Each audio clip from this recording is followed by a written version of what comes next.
बाबा के गुरुकुल में एनसीईआरटी के क्लास 6 वसंत पाठ्य पुस्तक के चैप्टर 12 संसार पुस्तक है। पत्र को पढ़ेंगे। जब तुम मेरे साथ रहती हो तो अक्सर मुझसे बहुत सी बातें पूछ सकती हो और मैं उनका जवाब देने की कोशिश करता हूँ। लेकिन अब जब तुम मसूरी में हो और मैं इलाहाबाद में, हम दोनों उस तरह बातचीत नहीं कर सकते। इसलिए मैंने इरादा किया है कि कभी कभी तुम्हें इस दुनिया की और उन छोटे बड़े देशों की जो इस दुनिया में हैं छोटी छोटी कथाएं लिखा करूँगा। तुमने हिंदुस्तान और इंग्लैंड का कुछ हाल इतिहास में पढ़ा है, लेकिन इंग्लैंड केवल एक छोटा सा टापू है और हिंदुस्तान जो एक बहुत बड़ा देश है फिर भी दुनिया का एक छोटा सा हिस्सा है। अगर तुम्हें इस दुनिया का कुछ हाल जानने का शौक़ है तो तुम्हें सब देशों का और उन सब जातियों का जो इसमें बसी हुई हैं ध्यान रखना पड़ेगा। केवल उस एक छोटे से देश का नहीं जिसमें तुम पैदा हुई हो। मुझे मालूम है कि इन छोटे छोटे खतों में बहुत थोड़ी सी बातें ही बतला सकता हूँ, लेकिन मुझे आशा है कि इन थोड़ी सी बातों को तुम भी शौक़ से पढ़ोगी और समझोगी कि दुनिया एक है और दूसरे लोग जो इसमें आबाद हैं हमारे भाई बहन हैं। जब तुम बड़ी हो जाओगी तो दुनिया और उसके आदमियों का हाल मोटी मोटी किताबों में पढ़ोगी। उसमें तुम्हें जितना आनंद मिलेगा उतना किसी कहानी या उपन्यास में भी न मिला होगा। यह तो तुम जानती ही हो कि धरती लाखों करोड़ों वर्ष पुरानी है और इसमें बहुत दिनों तक कोई आदमी न था। आदमियों से पहले सिर्फ जानवर थे और जानवरों से पहले एक ऐसा समय था जब इस धरती पर कोई जानदार चीज़ न थी।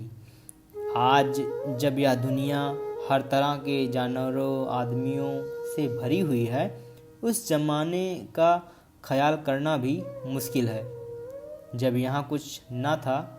लेकिन विज्ञान जानने वालों और विद्वानों ने, जिन्होंने इस विषय में खूब सोचा और पढ़ा है, लिखा है कि एक समय ऐसा था जब यह धरती बेहद गर्म थी और इस पर कोई जानदार चीज़ नहीं रह सकती थी।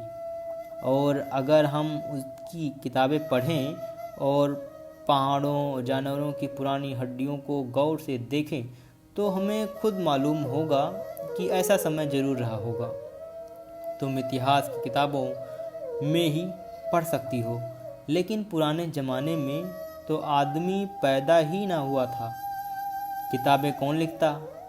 तब हमें उस ज़माने की किताबें कैसे मालूम हो? यह तो नहीं हो सकता कि हम बैठे बैठे हर एक बात सोच निकालें। यह बड़े मज़े की बात है, क्योंकि हम जो चीज़ चाहते हैं सोच लेते हैं और सुंदर परियों की कहानी पढ़ लेते, लेकिन जो कहानी किसी बात को देखे बिना ही गढ़ ली जाए वह ठीक कैसे हो सकती है? लेकिन खुशी की बात यह है कि उस पुराने ज़माने की लिखी हुई किताबें ना होने पर भी कुछ ऐसी चीज़ें हैं जिनसे हमें उतनी ही बातें मालूम होती हैं जितनी कि किताबों से। ये पहाड़, समुद्र, सितारे, नदियाँ, जंगल, जानवरों की पुरानी हड्डियाँ और इसी तरह की और भी कितनी ही चीज़ें हैं जिनसे हमें दुनिया का पुराना हाल मालूम हो सकता है।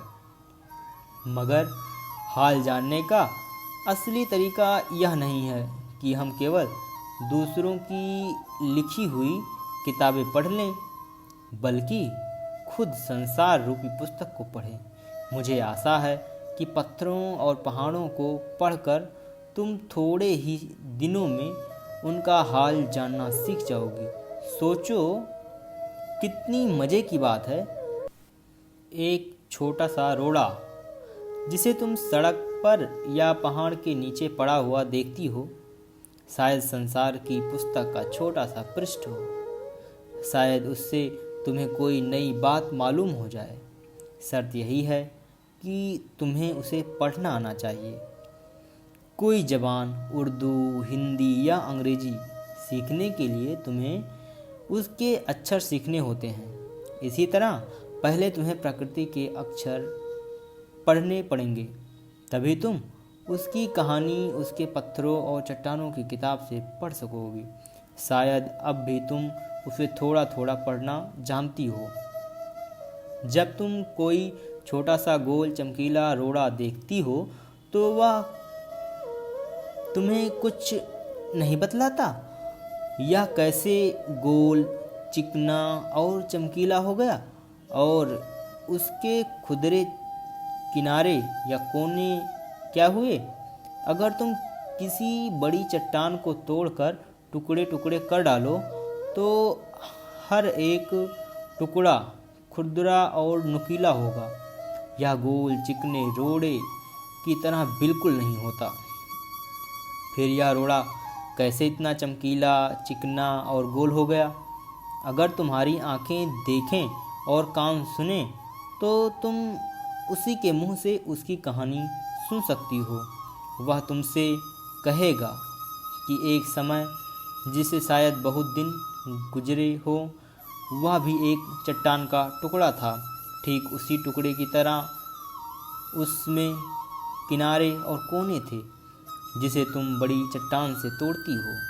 शायद वह किसी पहाड़ के दामन में पड़ा रहा, तब पानी आया और उसे बहाकर छोटी घाटी तक ले आया। वहाँ से एक पहाड़ी नाले से ढकेल कर उसे एक छोटे से दरिया में पहुँचा दिया। इस छोटे से दरिया से वह बड़े दरिया में पहुँचा। इस बीच वह दरिया के पेंदे से लुढ़कता रहा। उसके किनारे घिस गए, वह चिकना और चमकदार हो गया। इस तरह वह कंकड़ बना जो तुम्हारे सामने है। किसी वजह से दरिया उसे छोड़ दिया और तुम उसे पा गई। अगर दरिया उसे और आगे ले जाता तो वह छोटे होते होते अंत में बालू का एक जर्रा हो जाता और समुद्र के किनारे अपने भाइयों से जा मिलता, जहाँ एक सुंदर बालू का किनारा बना जाता है जिस पर छोटे छोटे बच्चे खेलते और बालू के घरौने बनाते।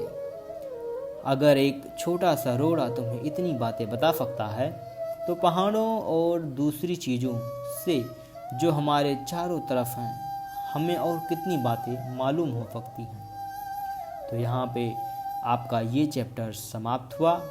इस पत्र के लेखक पंडित जवाहरलाल नेहरू जी हैं।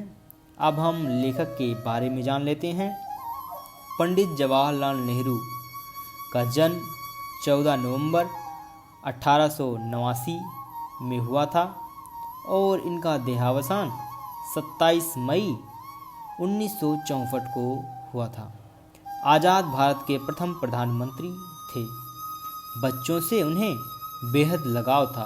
वे चाचा नेहरू के नाम से जाने जाते थे। उनकी बेटी इंदिरा जब 10 वर्ष की थी, नेहरू जी ने उन्हें अपनी चिट्ठियाँ लिखी। इनमें बताया गया है कि पृथ्वी की शुरुआत कैसे हुई और मनुष्य ने अपने आप को कैसे धीरे धीरे समझा, पहचाना। ये चिट्ठियाँ बच्चों में अपने आसपास की दुनिया के बारे में सोचने, समझने और जानने की उत्सुकता पैदा करती हैं। नेहरू जी को अपने देश के बारे में बोलने, बताने में विशेष आनंद आता था। ये सभी चिट्ठियाँ पिता के पत्र पुत्री के नाम पुस्तक में संकलित हैं। संसार पुस्तक है। इसी पुस्तक से आभार लिया गया है। खास बात यह है कि ये पत्र नेहरू जी ने अंग्रेजी में लिखे थे। और इनका हिंदी में अनुवाद मशहूर उपन्यासकार मुंशी प्रेमचंद्र जी ने किया है। अब हम इस चैप्टर के प्रश्न अभ्यास को देख लेते हैं। पत्र से का पहला क्वेश्चन है, लेखक ने प्रकृति के अक्षर किन्हें कहा है? लेखक ने पेड़ पौधों, पत्थरों, नदियों, जंगलों, हड्डियों आदि को चीजों को प्रकृति के अक्षर कहा है। हमारा दूसरा प्रश्न है, लाखों करोड़ों वर्ष पहले हमारी धरती कैसे थी? तो लाखों करोड़ों वर्ष पूर्व हमारी धरती बहुत गर्म थी। इस प्रकार कोई जीव जीवित नहीं रह सकते थे। मतलब इतनी गर्म थी कि उस पर कोई जीव जीवित नहीं रह सकते थे। हमारी धरती करीब 4.5 बिलियन ईयर ओल्ड है। तो आपको कमेंट बॉक्स में बताना है, अब अगर हमें 4.5 बिलियन लिखना हो तो उसमें कितने जीरो लगेंगे। ठीक है, तो कमेंट बॉक्स में आप इसे ज़रूर बताना। हम अगले प्रश्न की ओर बढ़ते हैं। तीसरा, दुनिया का पुराना हाल किन चीज़ों से जाना जाता है? कुछ चीज़ों के नाम लिखो। तो देखते हैं। दुनिया का पुराना हाल पहाड़, समुद्र, नदियों, जंगल के जानवरों की पुरानी हड्डियों, पत्थरों के टुकड़े से जाना जाता है। ठीक है, तो अब हम अपने अगले प्रश्न की ओर बढ़ते हैं। गोल चमकीला रोड़ा अपनी क्या कहानी बताता है? जैसा कि हमने अभी पत्र में पढ़ा है, गोल और चमकीला दिखाई देने वाला रोड़ा पहले ऐसा नहीं था। पहले वह चट्टान का टूटा हुआ नुकीला खुरदरा टुकड़ा था। बारिश के पानी में बहकर वह छोटी घाटी तक आया। पानी के साथ निरंतर ढकेल जाने के कारण उसके कोण घिसकर गोल और चमकदार बन गए। तो हम अगले प्रश्न की ओर बढ़ते हैं। हमारा प्रश्न नंबर 5 है, गोल चमकीले रोड़े को यदि दरिया और आगे ले जाता तो क्या होता? विस्तार से लिखो। तो हमें इसी विस्तार से बताना है कि अगर गोल चमकीले रोड़े को अगर दरिया और आगे ले जाता तो क्या होता। जैसा कि हमने चैप्टर में पढ़ा है कि गोल चमकीले रोड़े को अगर दरिया और आगे ले जाता तो वह छोटे छोटे टुकड़ों में टूट जाता। छोटा होते होते अंत में बालू का एक कण यानी जर्रा बन जाता और समुद्र के किनारे पहुंचकर अपने जैसे ही रेत के अन्य कणों में मिल जाता, जहां एक सुंदर बालू का किनारा बन जाता जिस पर छोटे छोटे बच्चे खेलते और बालू के घरौंदे बनाते। लोग उस रेत को विभिन्न कामों में प्रयोग करते, जैसे घर बनाने में बालू का प्रयोग होता है। ठीक है, हम अगला क्वेश्चन देख लेते हैं। नेहरू जी ने इस बात का हल्का सा संकेत दिया है कि दुनिया कैसे शुरू हुई होगी। उन्होंने क्या बताया है और पाठ के आधार पर लिखो। तो हमें पत्र में जो हमने पढ़ा है उसे लिखना है। नेहरू जी ने बताया है कि यह पृथ्वी लाखों करोड़ों वर्ष पुरानी है। यह पृथ्वी बहुत गर्म थी। इस पर कोई जानदार चीज नहीं रह सकती थी। पहले यहाँ ना कोई आदमी था ना जानवर। करोड़ों वर्षों में जाकर धरती ठंडी हुई। फिर धीरे धीरे इस पर वनस्पतियाँ पैदा होने लगी। फिर छोटे छोटे जीव पैदा हुए और फिर मनुष्य। इस तरह दुनिया की शुरुआत हुई। अब हम इसका अगले से देखते हैं। प्रश्न से आगे के प्रश्नों को देख लेते हैं। तो ये पहला प्रश्न क्या है? लगभग हर जगह दुनिया की शुरुआत को समझाती हुई कहानियाँ प्रचलित हैं। तुम्हारे यहाँ कौन सी कहानी प्रचलित है? ठीक है, तो हमारे यहाँ यह कहानी प्रचलित है कि धरती पहले सूर्य का ही अंग थी। अंतरिक्ष में आए किसी परिवर्तन के कारण यह सूर्य से अलग हो गई। यह भी सूर्य की तरह आग का गोला था। करोड़ों वर्ष में जाकर यह ठंडा हुई। फिर इस धरती पर वनस्पतियाँ पैदा होने लगी। इसके बाद जानवर, इंसान अस्तित्व में आए।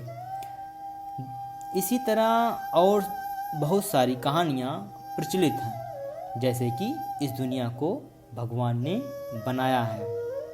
ठीक है, तो आपके यहाँ कौन सी कहानी प्रचलित है कमेंट बॉक्स में ज़रूर लिखना। ठीक है, तो अब हम अगले इसके दूसरे प्रश्न को देख लेते हैं। तुम्हारी पसंदीदा किताब कौन सी है और क्यों? इसे आप स्वयं ही लिखेंगे कि आपकी पसंदीदा बुक कौन सी है, और हमें भी बताएंगे कि आपकी पसंदीदा बुक कौन सी है। ठीक है, हम अगले प्रश्न की ओर बढ़ते हैं। प्रश्न नंबर 3, मसूरी और इलाहाबाद भारत के किन प्रांतों के शहर हैं? तो देख लेते हैं। मसूरी उत्तराखंड प्रांत का और इलाहाबाद उत्तर प्रदेश प्रांत का शहर है, जहाँ पे मसूरी में इंदिरा गांधी जी रहती थी और उत्तर प्रदेश के इलाहाबाद में नेहरू जी रहते थे, तब ये पत्र लिखा गया था। अगला प्रश्न देख लेते हैं। प्रश्न नंबर 4, तुम जानते हो कि 2 पत्थरों को रगड़कर आदि मानव ने आग की खोज की थी। उस युग में पत्थरों का और क्या क्या उपयोग होता था?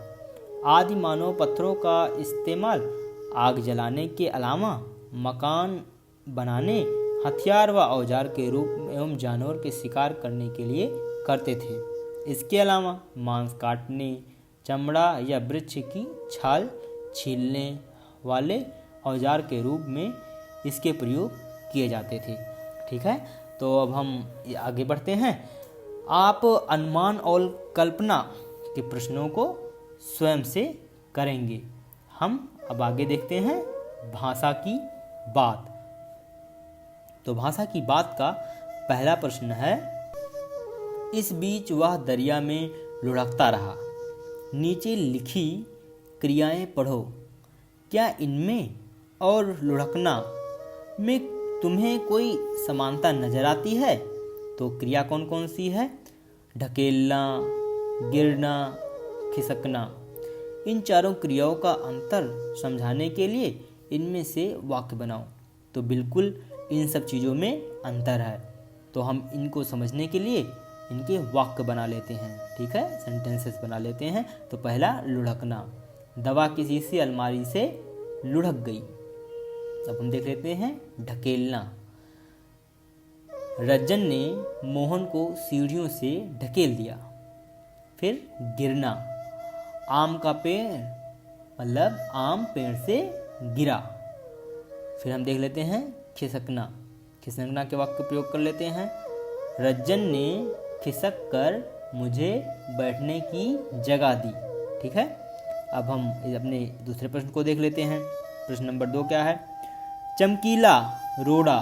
यहाँ रेखांकित विशेषण चमक संज्ञा में इला प्रत्यय जोड़ने पर बना है। निम्नलिखित शब्दों में यही प्रत्यय जोड़कर विशेषण बनाओ और इनके साथ उपयुक्त संज्ञा लिखो। तो सबसे पहले हम देख लेते हैं पत्थर। तो पत्थर के साथ हम विशेषण क्या जोड़ेंगे? पत्थर है तो हो जाएगा पथरीला, और अगर हम इसके साथ संज्ञा जोड़ेंगे तो हो जाएगा पथरीला रास्ता। ठीक इसी प्रकार कांटा का कटीला और कटीला पौधा। हम देख लेते हैं रस, तो उसका हो जाएगा रसीला। उसके बाद रसीला आम, उसके बाद जहर, फिर हो जाएगा इसका जहरीला। जहरीला क्या है? सांप, जहरीला सांप।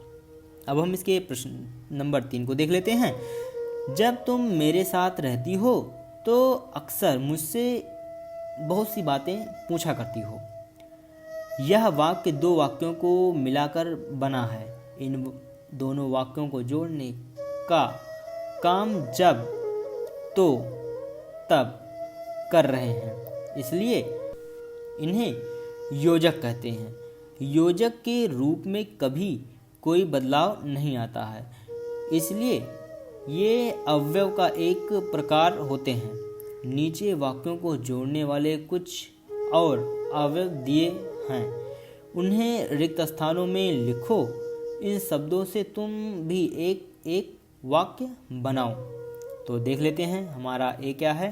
पहला, कृष्णन फिल्म देखना चाहता है परंतु मैं मेले में जाना चाहता हूँ। यहाँ पे क्या फिल किया गया है? परंतु। ठीक इसी प्रकार हम अगले क्वेश्चन को करते हैं। मुनिया ने सपना देखा कि वह चंद्रमा पर बैठी है। तीसरा देख लेते हैं। छुट्टियों में हम सब या तो दुर्गापुर जाएंगे या जलंधर। अगला देखते हैं, सब्जी कटवा कर रखना ताकि घर आते ही मैं खाना बना लूँ। आगे देखते हैं, यदि मुझे पता होता कि समीना बुरा मान जाएगी तो मैं यह बात ना कहती। इसका नेक्स्ट देख लेते हैं, इस वर्ष फसल अच्छी नहीं हुई इसलिए अनाज महंगा है।